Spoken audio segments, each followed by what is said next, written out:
Hey guys, welcome back to Get Wise. Today we're in chapter 27 of Proverbs. We're excited that you're walking through this with us.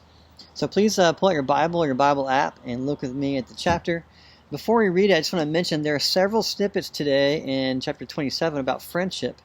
And I found about 5. You may find more. But I encourage you to pull out your journal or notebook and jot some of those down and kind of circle those together under friendship.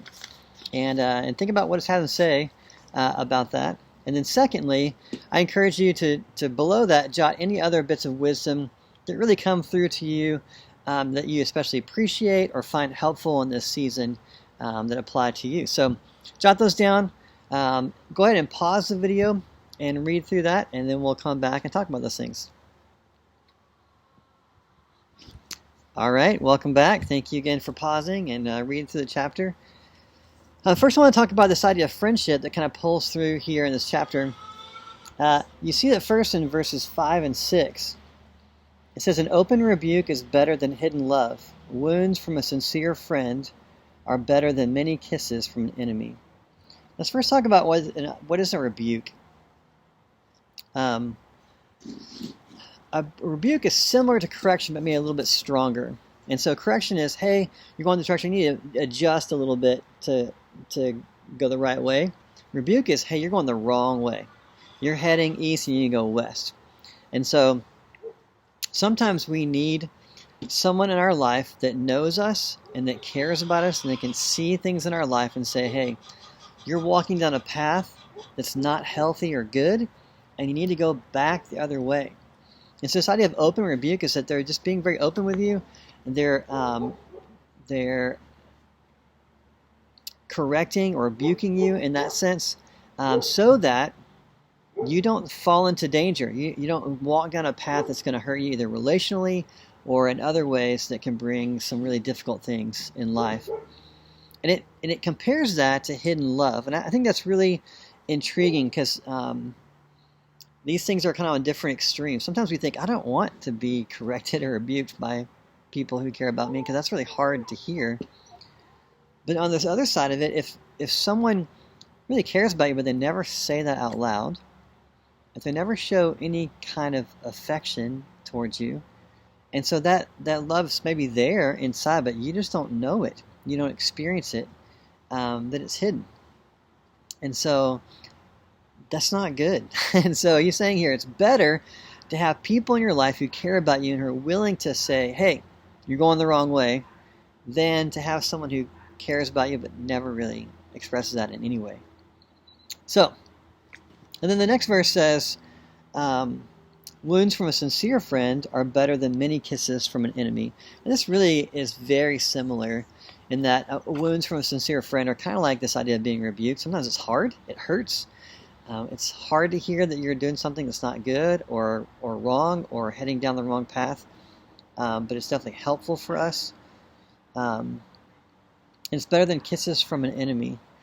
This just definitely reminds me of, when Jesus was going to the cross and how Judas, one of his own disciples, came and the sign to betray him into the enemy's hands was a kiss. The person I kiss is the one you should take. And so I can't even imagine what it must have been like for Jesus to see someone who was his friend come and do something that normally is very affectionate and kind and warm, but use that for betrayal, and just how much that must hurt. And so, again, this contrast of it's better to be wounded by a friend than, and sometimes I would say, even if it's not a rebuke, it's not something that's hard, but you need to hear, sometimes just as people, we're not perfect. We do and say dumb things sometimes, and that can be hurtful at times.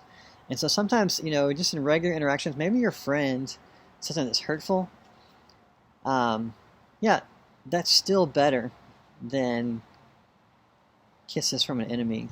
Because if it's a true friend, we want to talk about it and work through it and kind of move into a place of reconciliation.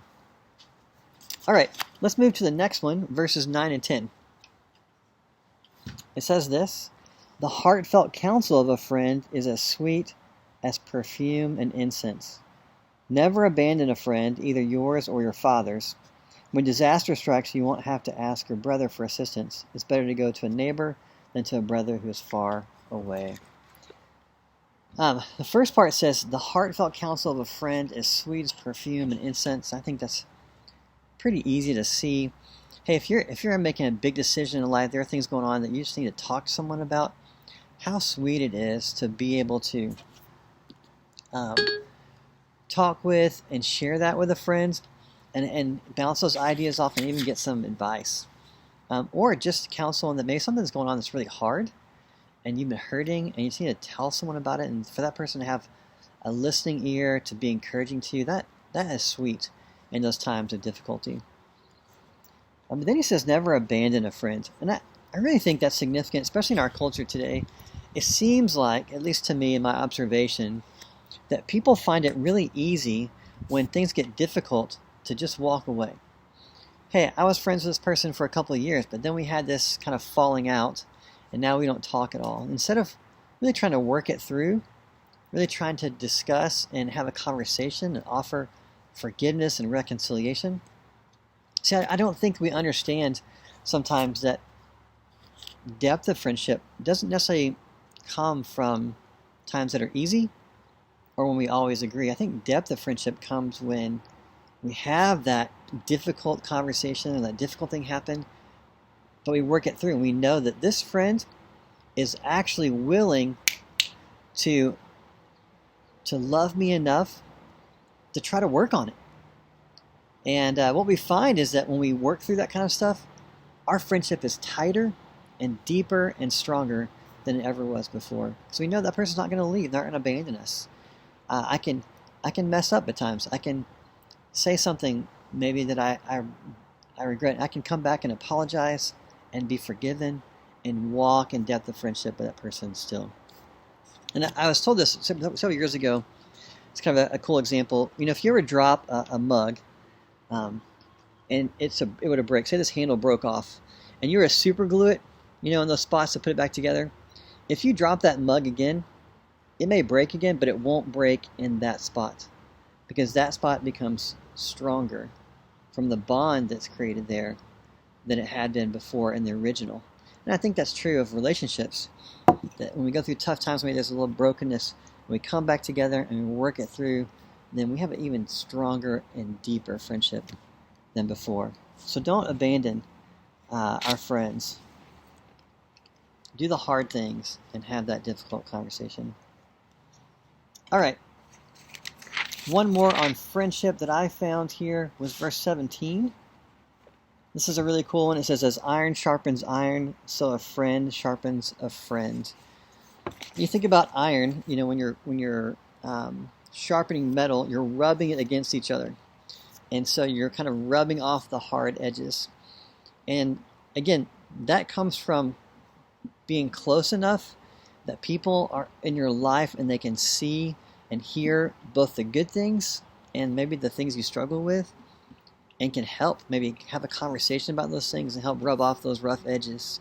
When you have a depth of friendship like that, we become better people, because as iron sharpens iron, a friend sharpens each other. And so when you have someone in your life that you can talk to and walk through those things, we are better for it. So I think that's really cool, a really cool picture of friendship. Just real quickly, there are just 2 or 3 other verses that I wanted to mention that don't have to do with friendship that I thought were really cool. The first one is, the first couple of verses really have to do with this idea of pride and humility. In verse 1 it says, don't brag about tomorrow, since you don't know what the day will bring. Let someone else praise you, not your own mouth, a stranger, not your own lips. I've found that people today really like to say things like, hey, I'm really good at this, or I'm really the best at this. And sometimes it's partially joking, but sometimes they are actually pretty good at that thing. But I think what happens in those situations is the opposite of what we want. What we want is for people to recognize, maybe appreciate our skills or our abilities or whatever it is that we have found that we're growing in or getting better at. And instead, when we say those things, I think what often people look at and see is that, well, since you said it about yourself, one, I'm not sure that I can believe it, and two, yeah, it's probably not true. We're kind of have a shady, a, a shaded perspective, I guess, on ourselves versus what other people say. However, if someone else comes along and says, "Wow, you know, that guy is really good at this," then because an outside person has said it's really taken to heart. Wow, that he must be really good at this. This person has observed this and watched, and I think that I think you can see an example of this being American Idol. If you ever watch that show, especially the auditions, people come on there who cannot sing at all, and someone will ask them, "So why did you come on the show?" "Well, I think I sing really good." And so, did anybody else tell you that you sang good? Just my mom. And so, hey, look, your mom loves you. They're going to say nice things and encouraging things to you. And so, if it's only you and your mom, you might not have the chops to go sing an American Idol. And I think that's true of a lot of things. So, hey, don't brag about yourself. Don't say, "I'm really good at this." Instead, let other people say that about you. I think that's the wisdom that Solomon's passing on. And truthfully, what we want to gain from saying that, I don't think we really are actually getting that. Okay, a couple more things here. Verse 12 says, "A prudent person foresees danger and takes precautions. The simpleton goes blindly on and suffers the consequences." This verse is really cool, I think, because it talks about this idea of wisdom and prudence. It makes you think ahead. You're looking at life not through just now and today, but how do my actions today affect tomorrow and next week and next year? And when we can think about that, we really have a better place of getting to the place we want to go. I constantly talk to my kids about, hey, if you want to be at this job or go to this college, then there's steps along the way that you have to kind of make sure you're putting into place so that you're prepared. Because if you just kind of blow off the now and hope that all of a sudden you're going to get there, it's just not going to work. And I think one of the coolest examples of this, really simple, is chess. I love chess. I think it makes you think ahead. So you can't just think about the move you're going to do now, but the next 2 or 3 moves and what your opponent may try to do in those moves ahead. And if you lose some really important pieces in the beginning, like a queen, it's going to make it really hard for you to do well in the end of the game and to even win the game. And so prudence, this idea of thinking ahead, what is my actions now? How's that going to impact tomorrow? The things that I'm choosing, the habits that I'm forming, the values that I have, where's that going to lead me? And if it's not going to lead me where I want to go, then I should make some adjustments in the now. All right, one more thing. Verse 19 says, "As a face is reflected in the water, so the heart reflects the real person."